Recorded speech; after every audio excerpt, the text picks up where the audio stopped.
하나님의 말씀을 보겠습니다. 하나님의 말씀은 누가복음 18장 1절에서 8절 말씀을 같이 읽겠습니다. 누가복음 18장 1절에서 8절 말씀을 같이 읽습니다.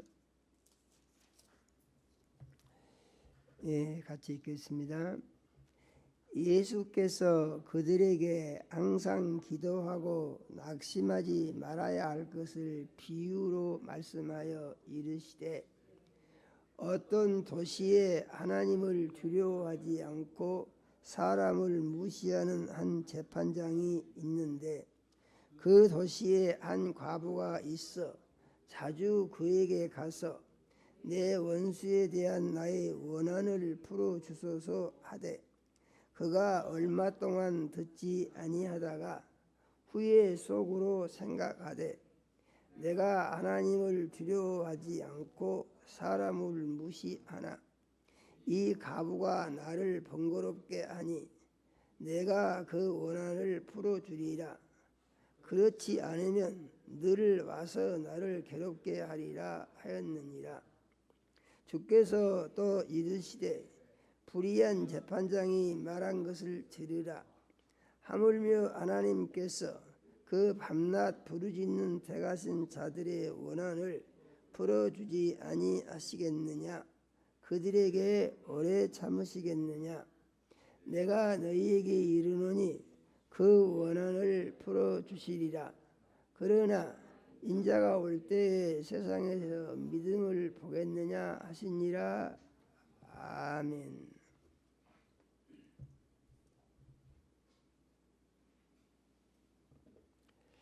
하나님 우리 아버지, 거룩한 주일에 사랑하는 자녀들을 모시고 찬양과 경배를 드리게 하시며 생명 말씀 주시니 감사를 드립니다. 우리 주의 보혜사 성령님, 이 시간 역사하셔서 말씀 가르치고 증거하실 때 우리를 진리 가운데 인도해 주시며 예수님 이름이 홀로 영광을 받으시옵소서. 하나님 우리 아버지, 이 시간 말씀 듣는 모든 자녀들의 심령에 은행해 주시어서 마음의 문이 열리게 하시고 귀가 들리게 하시며 심령에 깨달음이 있게 해주시고 변화가 일어나게 해주셔서 말씀을 통하여 하나님 우리 아버지를 만나는 은혜가 있게 도와주시고 하나님 우리 아버지를 기쁘시게 하는 복 있는 자녀로의 믿음의 성장이 일어날 수 있도록 축복하여 주시옵소서. 예수님 이름으로 기도드립니다. 아멘. 올해 우리 교회는 우리 성도님들이 아시는 바와 같이 교회의 표를 작은 예수가 되자라고 정했습니다. 그리고 작은 예수가 되기 위하여 삶의 방향을 제가 제시를 한 바가 있는데 세 가지를 말씀을 드린 바가 있습니다. 첫 번째로 기도 생활에 열심을 냅시다 하는 것이고, 두 번째로 말씀을 묵상하는데 열심을 냅시다 하는 것이고, 세 번째로 주님의 일에 열심을 냅시다 하는 것이었습니다. 모두가 다 공통점이 있는데 열심을 내서 부지런히 하자, 그런 것입니다.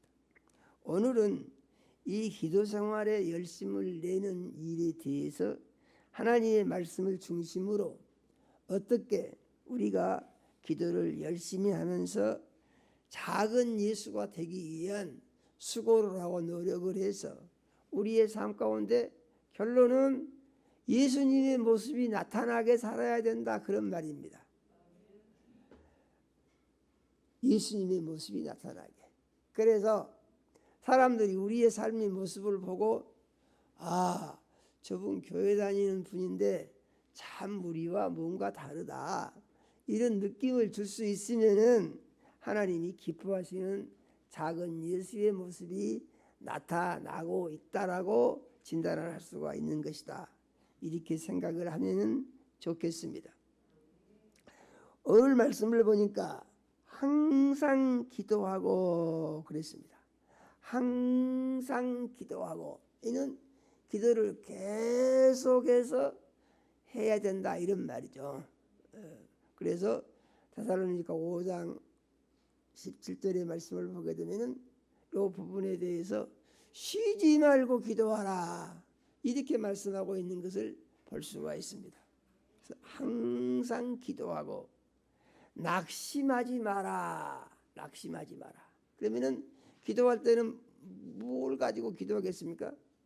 뭔가 삶의 목표가 있는데 이 삶의 목표가 이루어지면은 참 좋은 것이지만은 불확실하다 그런 얘기죠. 그대로 됐으면 참 좋겠어요. 그런데 될지 안 될지는 이게 딱 정해진 것이 없어요. 밥을 먹으면 배부른 것은 그 정해져 있죠. 그래서 밥 먹으면서 배부르게 해주십시오 이렇게 기도한 사람은 없죠. 왜냐하면 그것을 알고 있는 것이니까. 그런데 우리의 삶에 어떤 목표가 있는데 그 목표가 어떤 목표냐 하는 것인데, 세상 사는 사람들은 사는 날 동안에 꼭 목표가 있어야 됩니다. 만일에 목표가 없다 그러면 그 뭔가 이 정상이 아닌 것이죠. 비정상적인 것. 그래서 사는 사람은 살아있는 동안에 반드시 삶의 계획이 있어야 되고 그 계획을 이루기 위한 목적과 목표가 정해져야 되고 그 다음에 그것을 이루기 위한 도전과 수고를 해야 되는데, 그리스도인들은 어떻게 할 것이냐? 기도를 하면서 하나님을 의지하고 하나님의 도우심을 구하면서 해야 된다 그런 얘기죠. 믿어지십니까? 그런데 이게 기도를 하는데 중요한 기준이 있는데 뭐냐면은 낙심하지 말아야 된다. 믿으십니까? 낙심하지 말아야 된다. 낙심하지 말아야 된다고 하는 말은 포기하지 말아야 된다 그런 말입니다. 기도하면서 이렇게 생각하는 사람들이 의외로 많아요. 기도를 내가 하긴 하는데 정말 이게 될까? 참 알 수가 없다. 돼봐야 알지 어떻게 하겠느냐? 이렇게 해서 반신반의하면서 기도하는 경우들이 의외로 많이 있다 그런 얘기죠. 그런데 그렇게 하지 말고 내가 기도하면은 하나님이 들으시고 응답하시면은 이루어질 것이다. 요 믿음을 가지고 기도를 해야 된다 그런 말이죠. 믿으십니까? 낙심하지 말라는 말은 다른 말로 하게 되면은 포기하지 마라 그런 얘기입니다. 그러면은 우리가 이러한 기도를 할 때 기도하기 전에 뭘 해야 되겠습니까? 이 기도에 대해서 많은 생각을 해야 되겠죠. 이 기도를 내가 하는 것이 맞는 것이냐 안 맞는 것이냐 이런 일들입니다. 그러므로 우리는 기도할 때 또 기도를 위한 기도를 또 하고 준비하는 기도를 하는 것이 옳다라고 믿으시기를 바랍니다. 그런데 예수님이 이 기도를 가르치면서 비유로 예를 들어 가지고 말씀하신다 그런 얘기죠. 어떤 예를 들었는 거 보니까 어떤 도시에 재판장이 있는데 이 재판장은 불의한 재판장이라고 그랬습니다. 이 재판장이 얼마나 불의한 거니 하나님도 안 무서워한다는 거예요. 자기가 그냥 제일입니다. 그래서 이 재판장은 아무도 두려운 사람이 없어요. 이 재판장을 능가할 수 있는 능력을 가지고 힘을 가진 사람이 그 도시에 아무도 없어요. 그래서 이 재판장은 그야말로 선악을 분별하는 최고의 기준을 가지고 무소불위의 권력을 향하는 아무도 이 일을 제기하거나 탓할 수 없는 그러한 재판장이다 그런 말이죠. 그런데 이런 재판장이 있는데 또 어떤 사람이 있냐면은 그 도시에 과부가 한 사람이 있다 그랬습니다. 과부의 특성은 무엇이냐면은 옛날에 그렇습니다. 과부의 특성은 무엇입니까? 과부의 특성은 그 의지할 데가 없는 사람, 가난한 사람, 힘들고 어려운 사람, 이러한 그 인식이 공통적으로 심어져 있어요. 그런데 이 과부가 바로 그런 사람이다, 그런 얘기죠. 그래서 이 과부가 있는데 원수가 있어서 이 원수를 갚아야 되겠는데 속이 분이 나서 못 견디겠어, 이 원수 때문에. 그래서 어떻게 하든지 이 원수를 갚고 싶은데 원수를 갚을 수 있는 방법이 이 과부한테는 아무것도 없는 것입니다. 그래서 생각을 해보니까 내 원한을 풀어줄 사람은 이 재판장밖에 없어. 이 재판장이 판결을 해가지고 어떻게 하라 그러면 이건 끝나는 것인데 그러지 않고서 다른 방법은 없다, 이런 얘기죠. 그래가지고 이 과부가 어떻게 하느냐 하면은 이 재판장한테 가가지고 내 원한을 풀어주시오 하고 계속해서 소리 질러서 청한다, 이런 말입니다. 재판하려면은 재판 절차가 있고 또 거기에 들어가는 비용도 있고 또 거기에 또 변호인도 있어야 되고 여러 가지 갖춰야 요건들이 많죠. 이 여자는 아무것도 없어요. 그러니까 가서 재판장 있는 그 곳에 가서 엎드려서 소리를 그냥 지르는 겁니다. 그러니까 재판장이 어쩌겠어요? 아니 누가 와서 떠드냐? 보니까 아이 아무것도 없는 과부가 와서 이렇게 난리를 칩니다. 이게 쫓아버려. 그래서 비서가 쫓아버렸더니 쫓아내니까 가다가 다시 와서 또 소리를 지른다고 말입니다. 또 쫓아버려. 그래서 쫓아냈더니 또 와서 소리를 지른다고 말입니다. 아니 이것이 한두 번이어야죠. 해보니까 이것을 쫓기만 해가지고는 될 일이 아니에요.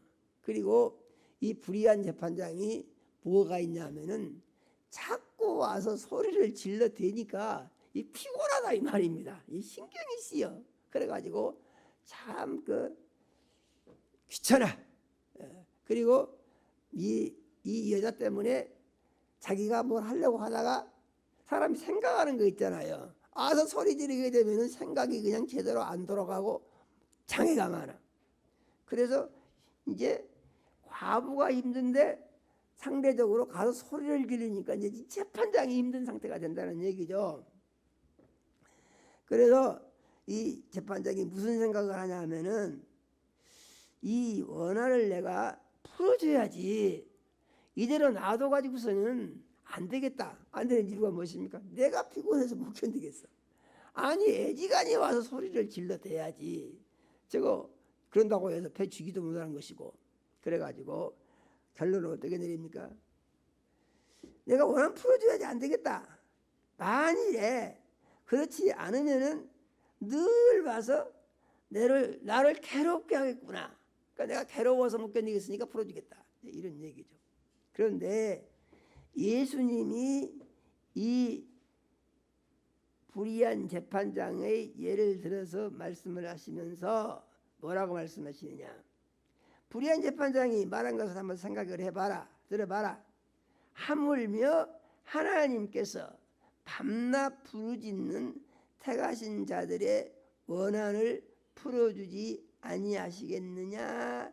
오래 참으시겠느냐? 이렇게 말씀하십니다. 그런데 기도를 말씀하시기를 원한을 풀어주지 않겠냐? 이 기도라 하지 않고 원한이라고 말합니다. 그러면은 예수님께서 그냥 기도를 들어주시지 않겠느냐? 아니 왜 이렇게 원한이라고 이렇게 표현을 하시느냐? 라는 생각을 해볼 수가 있는데, 이 부분에 대해서 이 기도에 대하여 분명하고 확실한 목표를 가지고 그거 안 하면 안 됩니다. 꼭 해야 됩니다. 이렇게 기도를 해라, 그런 말입니다. 믿어지십니까? 하나님 이거 한번 들어주시면 좋겠네요. 그런데 또 안 들어주시면 어쩌겠습니까? 안 들어주시면 또 말죠 뭐. 이런 식으로 하지 말고 이건 꼭 들어주셔야 됩니다. 이렇게 한 맺힌 과부와 같은 기도를 하라, 이런 얘기죠. 믿어지십니까? 이 말은 기도를 목표를 분명하게 하고 힘을 다해서 해라, 이런 얘기입니다. 힘을 다해서 해라. 그러니까 하나님이 우리에게 물어보세요. 그럼 네 삶의 문제가 뭐냐? 어떻게 됐으면 좋겠느냐? 그러면은 아마 누구든지 자기 자신을 돌아보면서 답을 내놓을 수가 있을 것입니다. 문제가 있습니다. 그런데 문제가 있다고 하고 이거 하나님이 주시면 참 좋겠다 라고 하고 생각은 거기까지 하는데, 하나님께 기도 한번 해보자, 기도로 하기도 하는데, 이 기도를 이 한 맺힌 과부처럼 해라, 이런 얘기예요. 믿어지십니까? 절대로 포기하지 말고 그것이 이루어질 때까지 힘써서 기도를 해라, 이런 얘기입니다. 믿어지십니까?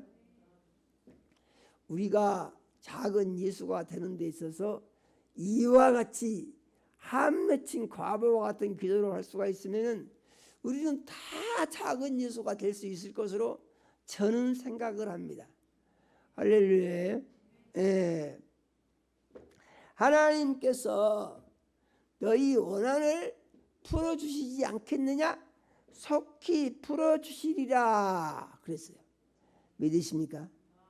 불의한 재판관도 아무 상관도 없는 과부가 괴롭게 하니까 그거 들어주는데, 너희 아버지 되시는 하나님께서 너희의 한 맺힌 기도를 들으시고 그것을 나 모르겠다 하시겠느냐, 그런 얘기죠.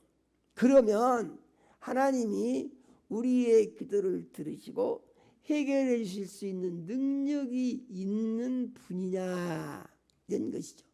불의한 재판관가 된다고요? 손에 모든 권력이 다 쥐어져 있습니다. 그거 결정하면 그대로 그냥 집행이 되는 것입니다. 그런데 하나님은 그렇게 하실 수가 있는 분이냐? 하나님은 하실 수가 있습니까? 없습니까? 하나님은 이 재판장보다도 훨씬 더 모든 일을 그가 원하시는 대로 다 하실 수 있는 분이신 것을 우리는 믿어야 됩니다. 그 믿음은 우리 마음 가운데 있어야 되고, 우리 마음 가운데 있는 믿음을 하나님 앞에 고백을 하면서 계속해서 요구를 해야 한다는 얘기죠. 그런데 예수님이 말씀하시기를 그러나 인자가 올 때에 세상에서 믿음을 보겠느냐 이러셨다고 그랬어요. 이는 다른 말로 하게 되면은 세상에 이렇게 기도하는 사람이 몇 사람이냐 있냐 이런 얘기예요. 믿으십니까? 이 시간 기도를 들으시면서 우리 교회 모든 성도님들은 이와 같이 한 맺힌 기도를 하나님께 부르짖을 수 있는 그러한 믿음을 가진 하나님의 자녀들이 되시기를 예수의 이름으로 축원을 드립니다. 그러면 우리가 기도할 때 말씀을 드렸죠. 내가 무엇을 가지고 집중적으로 기도할 것인가 하는 것인데, 이 기도의 내용은 정해야 된다는 것입니다. 정해야 돼요.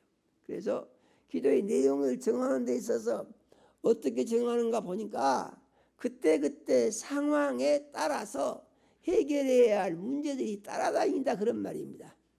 맞습니까? 형편에 따라서 해결해야 할 문제들이 따라다닌다, 그런 말이죠. 그러면은 이 문제들에 대해서 어떻게 내용을 정리하고 기도를 할 것인가, 내 삶의 문제는 무엇인가 하는 것을 하나님의 말씀을 통해서 같이 한번 보도록 하겠습니다. 민수기 21장 7절에서 9절의 말씀을 같이 한번 읽어보겠습니다. 백성이 모세에게 이르러 말하되 우리가 여호와와 당신을 향하여 원망함으로 범죄하였사오니 여호와께 기도하여 이 뱀들을 우리에게서 떠나가게 하소서. 모세가 백성을 위하여 기도하매 여호와께서 모세에게 이르시되 불뱀을 만들어 장대 위에 매달아라. 물린 자마다 그것을 보면 살리라. 모세가 놋뱀을 만들어 장대 위에 다니 뱀에게 물린 자마다 놋뱀을 쳐다본 적 모두 살더라. 아멘이요. 이게 무슨 말씀입니까? 이 말씀은 이스라엘 백성이 400년의 종살이를 마치고 홍해 바다를 건너서 광야를 지나 가나안 땅으로 가고 있는데, 이게 너무 힘들다 그 말입니다. 뭐 힘들 것도 없어요. 하나님께서 낮에는 구름 기둥으로 덮어주시고 밤에는 불 기둥으로 따뜻하게 해주시고 아침마다 만나를 내려서 먹게 해주시고 갈 때 안 갈 때를 정해서 인도를 해주시고 그대로만 하면 되는 것이에요. 그런데 무슨 생각이 나냐면은 종살이를 했어도 애굽에서 잘 먹고 편안하게 살 때 그때 생각이 나고 애굽의 음식이 자꾸 생각이 나서 그게 먹고 싶다는 얘기죠. 그러니까 이 가나안 땅을 향하여 가던 이스라엘 백성들이 무슨 말을 하냐면은 불평불만을 한다 이런 말입니다. 아니 애굽에 살 때가 좋았는데 왜 우리를 불러내서 맛있는 음식도 없고 편안하게 쉴 곳도 없고 이게 뭐냐 하면서 하나님이 우리를 이 고생을 시키려고 이렇게 불러내신 것이냐 이렇게 사람들이 불평불만을 한다 이런 말이죠. 그런데 묘한 일이 있는데요. 이렇게 불평불만을 하니까 신기하게 어디서 갑자기 뱀들이 나와가지고 불뱀이 나와서 불평불만한 사람은 가서 꼭 문다 이 말입니다. 뱀이. 그 신기하지 않습니까? 불평불만한 사람은 안 물어요. 그런데 불평불만한 사람은 가서 깡 물어요. 물면은 독이 몸에 퍼져가지고 이제 죽게 생겼어. 그러니까 아주 고통 중에 악을 쓰면서 나 죽겠다고 나를 좀 살려주라고 소리를 지르면서 모세에게 요구를 하는 것이죠. 아 우리가 지금 죽게 생겼으니까 하나님께 기도해가지고 우리 좀 살려주시오 이렇게 한다 이런 얘기죠. 그러니까 모세가 기도할 것이 무엇입니까? 뱀에 물려서 죽어가는 이들을 살려주십시오 하는 것이 모세의 기도 제목입니다. 모세가 그대로 기도를 하는 것이죠. 이는 무슨 말이죠? 우리가 하나님 앞에 잘못하면은 우리는 때로는 하나님으로부터 책망을 받을 수도 있으나 우리가 회개하고 예수의 이름으로 하나님께 기도를 하면은 하나님께서 기도를 응답하실 때 문제가 해결될 수가 있다는 것을 가르쳐 주고 있는 말씀인 줄로 믿으시기를 바랍니다.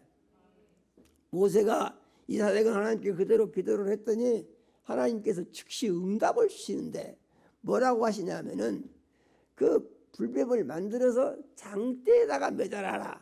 그리고 그 뱀에게 물린 자들이 그걸 쳐다보면 산다고 해라. 이렇게 하나님이 응답을 주신다 그런 말입니다. 그래서 모세가 그 응답을 받고 즉시 시행을 합니다. 그러니까 하나님의 응답은 어떻게 이루어지느냐? 가만히 있는데 하나부터까지 다 이루어지는 게 아니고 사람이 해야 할 일들을 가르쳐 주시면서 그런 일을 할 때에 이루어진다라고 하는 믿음을 가져야 하는 것입니다. 믿어지십니까? 예. 그래서 모세가 노뱀을 만들어 장대에 매달았더니 그리고 이스라엘 백성에게 야 이 뱀에게 물린 자들아 이 노뱀을 쳐다보면 산다고 하셨으니 쳐다봐라 했더니 신기하게 아파서 곧 숨이 끊어져 죽어가던 사람들이 고개를 들어서 장대에 매달린 노뱀을 쳐다보니까 그것을 쳐다본 순간에 몸에 퍼지던 독이 다 엎어져 버린다는 얘기죠. 믿어지십니까? 그리고 살게 됐다.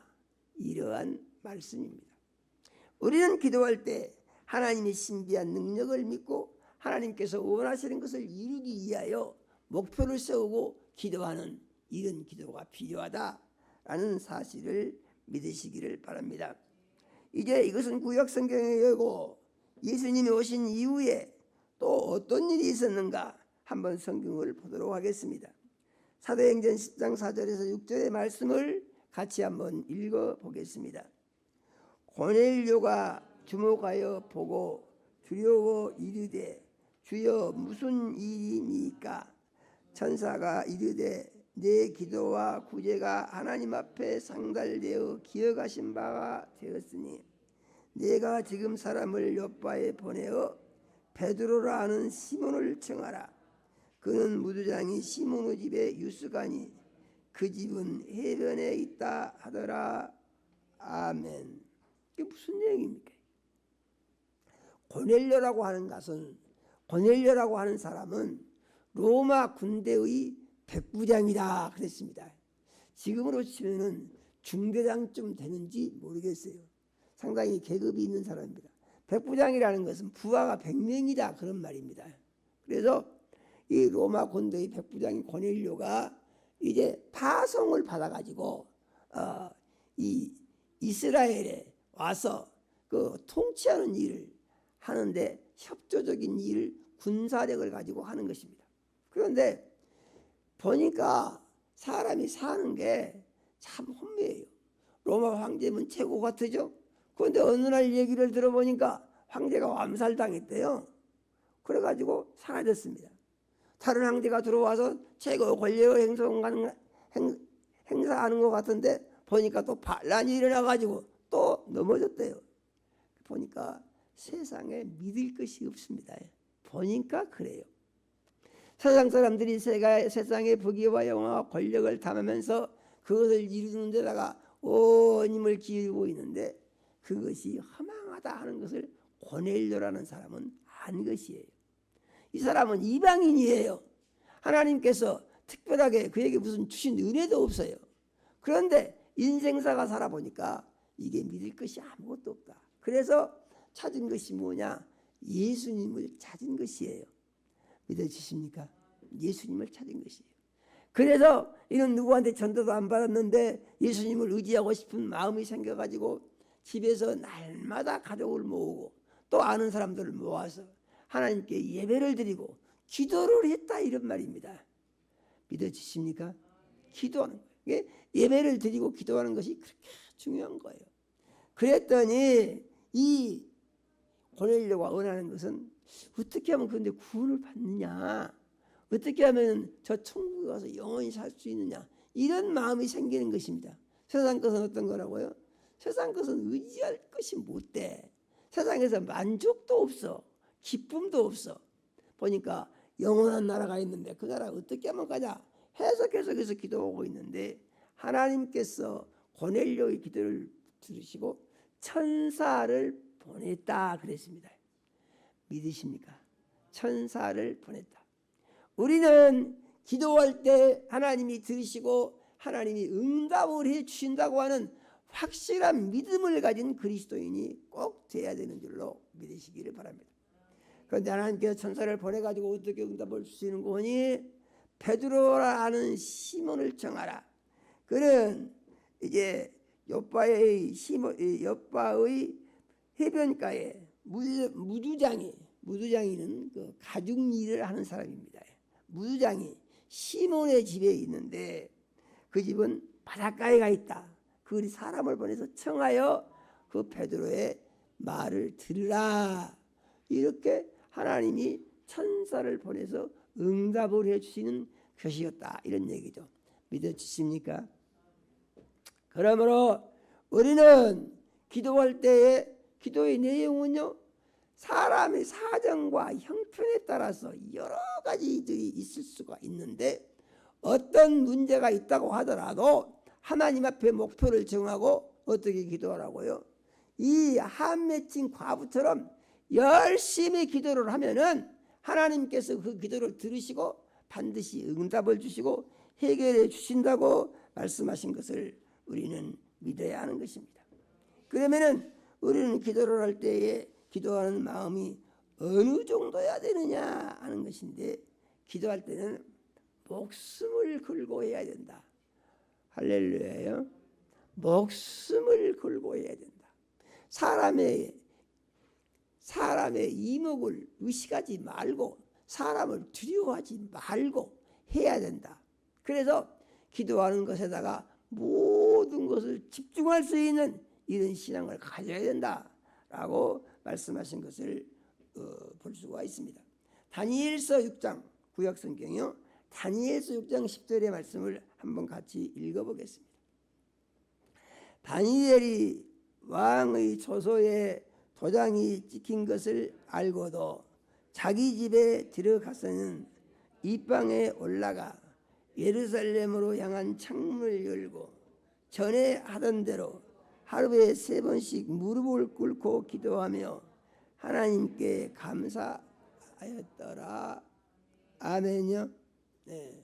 이게 무슨 얘기인고 하니 다니엘은 이스라엘 왕족 중에 한 사람이 있는데 포로로 잡혀가서 바벨론에 느부갓네살 왕의 포로가 돼서 거기서 살고 있었어요.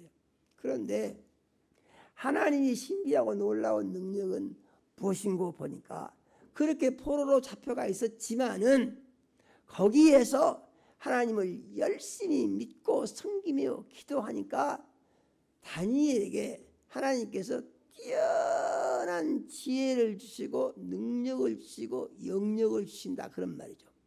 그래서 이 왕이 정사를 하면서 어떻게 무엇이 어떻게 된지 알 수가 없어서 고민하고 있는 모든 문제들이 다니엘한테 가면은 다니엘에 의해서 다 풀어진다 그런 말입니다.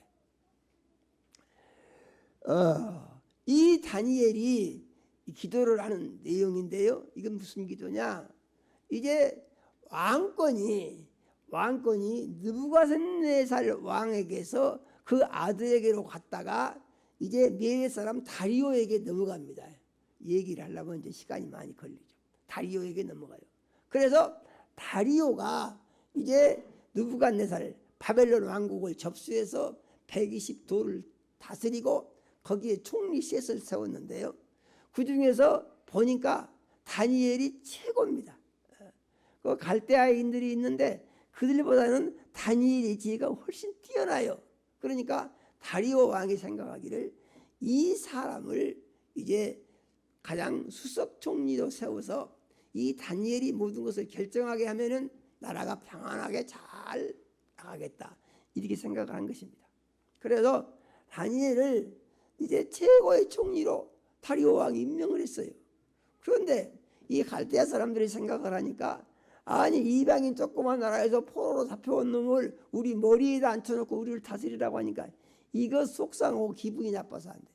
그래서 어떻게 저걸 제거를 해야 되겠는데 방법을 찾아봐도 뚫리던 방법이 없다가 생각하기를 꾀를 낸 것입니다.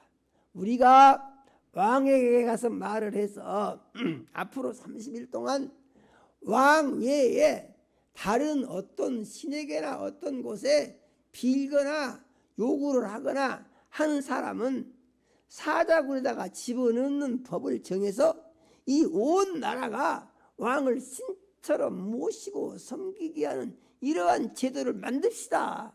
이렇게 왕한테 제안을 하는 거예요. 그러니까 왕이 들어보니까 자기를 신처럼 받들어서 모시고 섬기는 법을 만들자는 얘기잖아요. 그러니까 얼른 생각했을 때 이거 기가 솔기도 하고 좋아요. 왕이 여기다 도장을 찍어주시오. 그래서 왕이 그냥 도장을 찍었어요. 거기다가 찍어 놓으니까 그 법을 공포를 해갖고 이제 이 바벨론 천지에 다 붙여놨습니다. 그랬는데 그렇게 해놓고 그걸 하는 목적이 뭐냐면은 단 하나 다니엘을 잡아서 처리하려고 그러거든요. 사자굴 속에다 집어넣어버리게 되면 사자가 잡아가지고 다 먹어버리겠죠. 그럼 그걸로 끝나는 거예요. 그냥 이 사람 생각입니다. 그래서 해놓고 있는데 다니엘이 여전히 예루살렘을 향하여 하루에 3번씩 기도를 한다 이 말입니다. 여전히. 그러면 다니엘이 이렇게 기도를 하는 이유가 무엇이냐 하는 것인데 다니엘은 분명한 이유를 가지고 기도를 하는 것입니다. 다니엘이 지혜가 뛰어난 것, 능력이 있는 것, 이 메대 왕국에서 다리오 왕으로부터 최고의 총리로 임명을 받는 것, 이게 다 어디서 나온 거냐? 하나님께서 나온 것이다 그 말이에요. 믿어지십니까? 그 믿음을 확실하게 가지고 있어야 됩니다. 우리가 전에는 어떻게 했든지 간에 구원받은 것, 예수님 때문에 천국 갈 수 있는 것, 예수님 때문에 영적 전투에 승리할 수 있는 것, 예수님 때문에 그 주 없이 살 수 없다고 하는 믿음이 우리에게 확실히 있어야 되는 것입니다. 그리고 이것이 무엇보다 중요해야 되느냐? 목숨보다 중요해야 돼요. 우리의 믿음은. 다니엘이 이 의인의 도장이 찍혀서 이제 왕 외에 다른 데다가 구하는 것이 적발이 되면은 사자굴 속에 들어가서 사자한테 잡아먹힐 수 있다고 하는 것을 알고 있었어요. 그럼에도 불구하고 예루살렘을 향하여 평소 하던 것과 똑같이 창문을 열어놓고 사람들이 보도록 수모상에 보도록 기도를 한다 이 말입니다. 다니엘이 됐습니까? 딱 그렇죠. 그래가지고 왕한테 고발을 하죠. 왕이시죠. 다니엘이 지엄한 왕의 법을 무시를 하고 그 기도하는 걸 봤습니다. 이것은 왕을 무시하는 거 아닙니까? 왕의 의인의 도장에 찍힌 것을 알고도 무시하니 이거 사자굴 속에다 집어넣어야 됩니다. 다니엘의 기도는 무엇입니까? 기도를 목숨보다 더 소중히 여겼다 그런 말이죠. 이는 곧 하나님에 대한 믿음을 자기 목숨보다 더 소중히 여겼다 그런 말이죠. 하나님을 목숨보다 더 소중히 여겼다 그런 말이죠. 그래서 하나님께 기도를 하는 것입니다. 그런데 이것이 걸려가지고 어떻게 됐어요?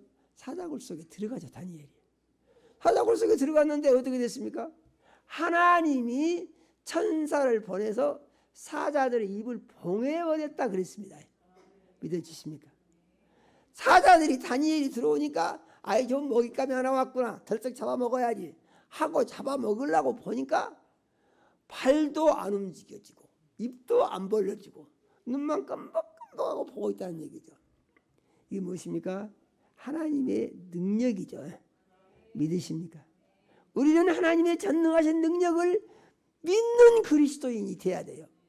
그리고 예수 안에서 믿음으로 기도하면은 사람의 생각으로 도저히 가능성이 없는 것이 하나님에 의해서 해결되어질 수 있다라는 믿음을 가져야 돼요. 믿으십니까? 이에 대해서 사도행전 12장 5절에서 9절은 또 이렇게 말씀하고 있습니다. 같이 한번 읽어보겠습니다. 이에 베드로는 옥에 갇혔고 교회는 그를 위하여 간절히 하나님께 기도하더라. 헤롯이 잡아내려고 하는 그날 밤에 베드로가 두 죄인 틈에서 두 사자들에 매여 누워 자는데 파수꾼들이 문밖에서 옥을 지키더니 호련히 주의 사자가 나타나매 옥중에 강채가 빛나며 또 베드로 옆구리를 쳐 깨워 가로되 급히 일어나라 하니 새 사슬이 그 손에서 벗어지더라. 천사가 이르되 띠를 띠고 신을 신으라 하거늘 베드로가 그대로 하니 천사가 이르되 겉옷을 입고 따라오라 한데 베드로가 나와서 따라갈새 천사가 하는 것이 생시인 줄 알지 못하고 환상을 보는가 하니라. 아멘. 헤롯이 베드로를 잡아 죽이려고 옥에다가 가둬놨습니다. 그러니까 이제 요한의 집에서 믿은 사람들이 모여서 베드로를 죽이지 말고 석방시켜 주시라고 간절히 기도를 하는 거예요. 모여서 기도합니다. 그러니까 하나님께서 그 밤에 천사를 보내서 베드로를 옥에서 끄집어 내주셨다 그런 얘기입니다. 믿어지십니까? 신기한 건 뭐죠? 베드로는 자고 있는데 이 옆구리를 발로 차서 깨니까 손에 잡고 있던 잡고가 저절로 풀어져 버리고 발에 달아있던 족쇄도 저절로 풀어져 버리고 벌떡 일어나서 문을 열고 나오는데 파수꾼들이 눈 번히 뜨고 보면서 지나가도 아무도 그에 대해서 막는 사람, 방해하는 사람이 없었다 그런 얘기죠. 그래가지고 옥문을 다 걸쳐서 나왔는데 베드로가 그렇게 나오면서 이것이 내가 생시를 이렇게 한 거냐, 내가 지금 환상을 보고 있는 거냐, 이거 구별이 안 될 정도로 하고 있다 이런 말이죠. 믿어지십니까? 이런 말씀을 왜 드리는 것입니까? 어떤 문제가 있든지 무슨 문제가 있든지 무슨 일이 있든지 기도할 때 하나님이 하시면 해결이 될 수 있다라는 믿음을 가지고 그 기적을 바라는 믿음으로 기도를 해야 된다는 얘기죠. 믿어지십니까? 내가 하나님께 간절히 부르짖어 기도할 것이 무엇인지 생각을 해보시기 바랍니다. 삶 중에 어떤 문제들이 분명히 있을 수가 있을 것입니다. 그런데 그보다 중요한 것은 뭐냐면 거기에 하나를 더해서 주님, 제가 작은 예수가 되고 싶습니다. 내가 예수가 될 수 있도록 도와주시옵소서 하는 기도를 하시라고 이 말씀을 드리는 것입니다. 믿으십니까? 오늘 주신 말씀을 꼭 마음속에 믿어 새기시면서 삶의 문제들을 위해서 기도하시되 거기에 주님, 제가 작은 예수가 될 수 있기를 원합니다 하는 꿈과 소망을 가지고 열심히 기도하심으로 말미암아 우리 교회 모든 성도님들이 작은 예수가 되어 예수의 모습과 예수의 향기를 세상에 드날릴 수 있는, 그러므로 예수의 빛을 발하고 예수님의 소금의 짠맛을 내서 썩어가는 세상을 썩지 않게 하고 어두운 세상을 바뀔 수 있는 하나님의 복 있는 자녀들, 작은 예수가 되는 삶이 이루어지시기를 예수 이름으로 축원합니다. 하나님 우리 아버지, 이 시간 우리 사랑하시고 생명 말씀 주셔 감사를 드립니다. 우리 주의 보혜사 성령님 역사하셔서 하나님 우리 아버지, 우리가 기도할 때 목숨 걸고 기도하게 하시고 과부가 불의한 재판관에게 청한 것처럼 낙심하지 않는, 이루어질 때까지 기도하는 기도를 할 수 있도록 도와주시고, 그러므로 우리의 삶의 현실적인 모든 문제들이 우리의 기도에 대하여 하나님 우리 아버지께서 응답해 주심으로 말미암아 이루어지는 것을 경험하는 그리스도인의 삶을 살게 축복하여 주시옵소서. 예수님 이름으로 기도드립니다. 아멘.